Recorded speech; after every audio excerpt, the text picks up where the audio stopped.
direto ao voto no portal SCC10 e também no SCC-SBT. Nós estamos acompanhando as propostas dos candidatos ao Senado. O nosso convidado de hoje é o doutor Luiz Barbosa, ele que é do Novo. Isso mesmo. O partido tem um nome sugestivo, né, doutor? Novo. Sim. Mas é novo mesmo? Olha, pela minha idade, dá para ser novo até com 70 anos, viu? Porque o Novo ele é uma inovação de conceitos, de princípios e de valores, Sim. que nós não encontramos na política habitual. Então, ele é novo, sim, e trazendo uma grande inovação para todos os brasileiros. Mas me diga uma coisa, tem uma questão programática e conceitual do Novo, de que ele só vai fazer alianças com partidos que tenham exatamente a mesma filosofia dele, a mesma ideologia programática, etc. e tal. É difícil arranjar um parceiro, então, no Brasil para o Novo? É muito difícil, é muito difícil. E o que nos dá a liberdade de ação é exatamente essa independência, por não fazermos alianças habitualmente. Está previsto no nosso estatuto o momento que nós faremos algumas alianças. Mas o princípio básico para que isso aconteça é que quem se aproxima do Novo, como está acontecendo, por exemplo, em Minas Gerais, aproximou-se do Novo para oferecer uma aliança, a gente não recusa apoios, evidentemente. Isso em política seria uma insanidade, né? Recusar quem quer nos apoiar. Mas nós mostramos ali, ó, essa é a nossa cartilha que tem que ser acatada. Não usar dinheiro público, não ter muitos assessores além do necessário, não usar privilégios, paletó, gasolina, helicóptero, tudo isso que... Orçamento secreto. Orçamento secreto. Isso é que é um tapa na cara do contribuinte. Nós odiamos isso daí, temos horror a isso. Então, como é difícil na política habitual alguém que se submeta a isso, porque a política habitual vive disso, ela precisa disso. Sem isso, ela desmorona, que nem um castelo de cartas assim, porque isso é a base que sustenta a política que nós nascemos vivendo dentro dela, não é? Então, se essa nossa independência é que nós podemos fazer o que nós queremos. Não somos assim uma cambulhada de caranguejos, onde você puxa um, vem outro. Sim. Na política. Às vezes a pessoa é até boa dentro da política habitual, mas ela não consegue fazer o que ela quer porque ela tem que atender interesses dos seus coligados. Sim. E no Novo, não. Você, se votar aqui em Joinville, se votar em Florianópolis, em Minas Gerais, no Rio de Janeiro, você está votando em quem acata princípios e valores iguais. E tem uma formação específica para chegar a ser candidato, né? Tem. Roberto, eu já passei algumas vezes por essa etapa, né? Sabe? É como se fossem desafios que nos são colocados, né? Eu participei das eleições de 2018 e de 2020 também. Em 2018, no caso era deputado federal, que eu me candidatei, e elegemos o nosso Gilson Marques aqui, de Pomerode, de Blumenau, aquela região. Eu fiz uma etapa seletiva que eu sou professor, médico, né, há 45 anos, ligado às letras, eu sou da Academia de Letras também, gosto de música. Então você tem uma formação cultural assim que você está habituado a analisar as pessoas depois de um certo tempo. Voltei para uma condição de quem presta exame, provas. Eram 20 horas aulas que tinha que fazer. Cada hora aula, não adiantava você apertar o botãozinho para ela ir apressado, porque ela voltava para o começo, entendeu? Sim. E no final você tinha que dar um parecer, fazia teste, depois tinha entrevistas, tinha avaliação, depois tinha ainda a prova final e excludentes. É coisa séria. Sim. Então nós fomos 16 candidatos na época, nós começamos com 100 e poucos candidatos. E eles foram peneirados. Foi bem seletivo, então? Seletivo mesmo, de verdade. Não é? O Novo não brinca com as suas ações. E nós temos que explicar isso para a população, para saber que existe partido já, que é o nosso, que seleciona o candidato de forma a respeitar o eleitor. Porque você colocar alguém para servir as pessoas, pessoas que não foram capazes de resolver problemas da própria vida, como é que ela vai resolver o problema dos outros? Então, o Novo ele parte do princípio de respeito ao cidadão, de oferecer o melhor possível para o eleitor. Esse é um princípio básico, né? Mas agora nós vamos partir para o outro lado. O princípio de que, sendo renovação de 1/3 no Senado, o senhor vai encontrar uma estrutura já praticamente estratificada, não é nem montada. Quer dizer, tem o partido que manda, o partido que respeita, tem aquele grupo sempre reduzido de senadores, que a gente calcula que sejam menos de 40, menos de 30 às vezes, que realmente é influente, que influencia os outros, que vai para cima dos fatos em cima dos outros. Que tipo de atuação Luiz Barbosa teria neste contexto? É um grande desafio, né?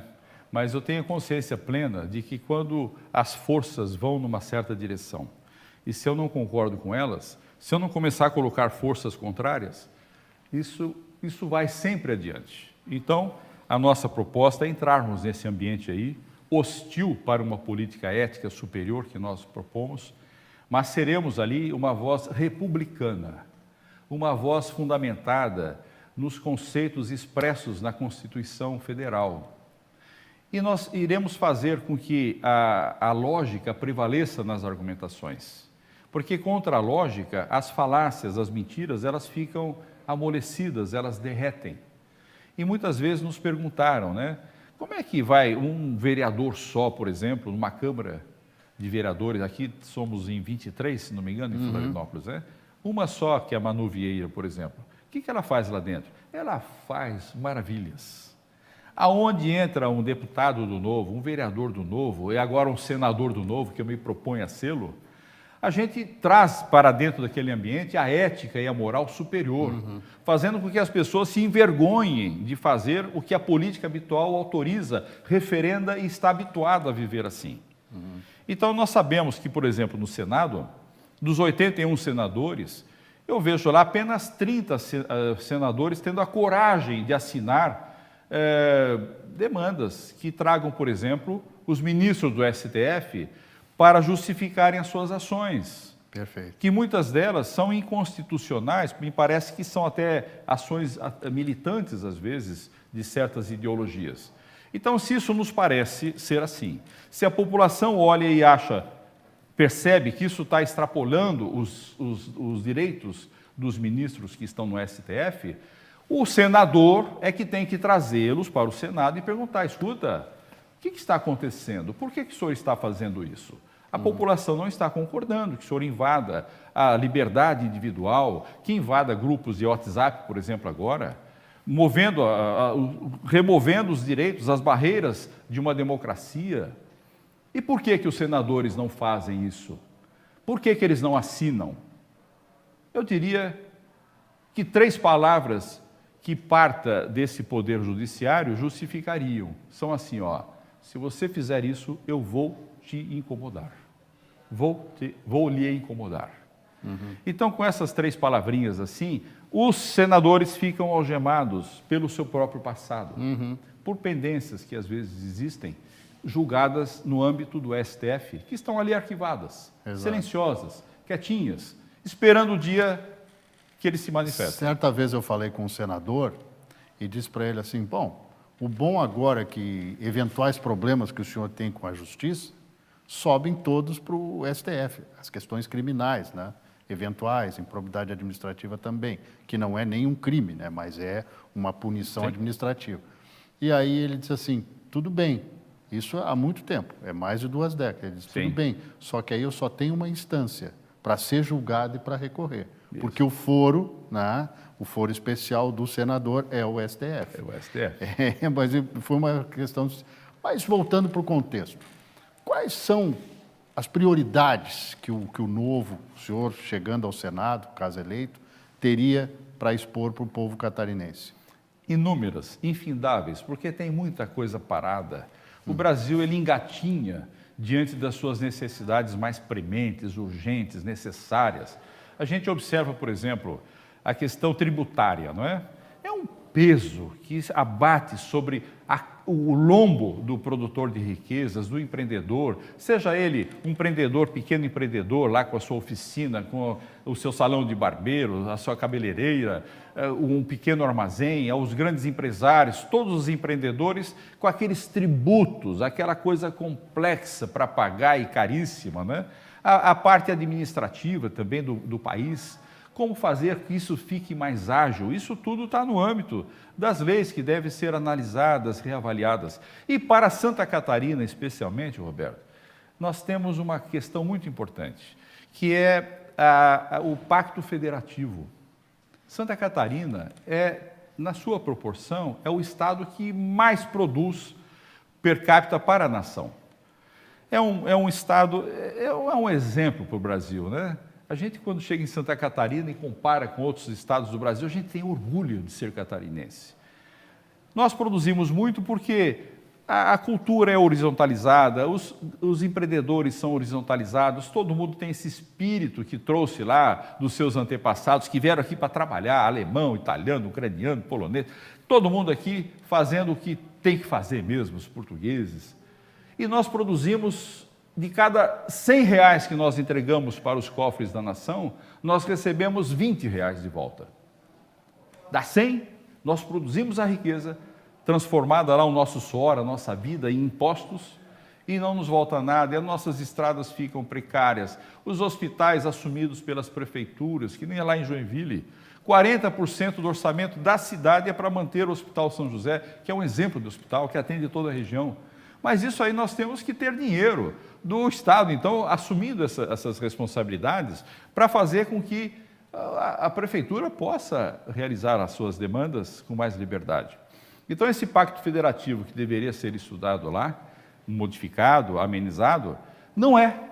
E, por incrível que pareça, um deputado do Novo aqui, de Santa Catarina, que é o nosso querido Bruno Souza, que faz maravilhas na Assembleia, elabora um plano, uma PEC, para a revisão do Pacto Federativo, que é uma responsabilidade do Senado e da instituição federal ali. Tinha um Congresso Nacional. Do Congresso Federal.